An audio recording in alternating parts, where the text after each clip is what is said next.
In today's video, I'm going to teach you how to delete or shut down a project in the Google Cloud Console and also explain what happens afterward. It's important to handle such tasks carefully since deleting a project is a significant action with lasting effects. To begin, navigate to the Google Cloud Console and, if prompted, log in with your credentials. Once inside, direct your attention to the top bar where you'll find the project selector. Click on it and switch to the specific project you wish to delete. Make sure you're certain about this selection because once a project is marked for deletion, the data within it will eventually become unrecoverable. With the correct project now selected, head over to the main menu. It's represented by 3 horizontal lines, sometimes affectionately referred to as the hamburger menu. Click on it and navigate to the IM and Admin section, then choose Settings. Depending on when you're accessing this, it might also be labeled as Project Settings. Don't worry if things look slightly different. In any case, you're headed in the right direction. Within the settings, look for the button that will either say Shut Down Project, or simply Delete Project.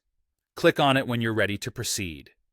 At this point in the process, you'll be prompted to enter the project ID. This step acts as a confirmation to ensure that there are no accidental deletions. It's a good practice to double-check all your information before proceeding. Once you've entered the project ID, you'll need to click on the final confirmation button, which could be labeled as Shutdown or Shut Down Anyway. Clicking it marks the project for deletion. With that, your direct role in the process is complete. Now let's talk about what happens after you've shut down the project. The project enters a 30-day grace period. During this time, the project becomes unusable, but you do have the option to restore it if necessary. However, after these 30 days pass, the project, along with all its associated resources, will be permanently deleted and cannot be recovered. So make sure that's what you want.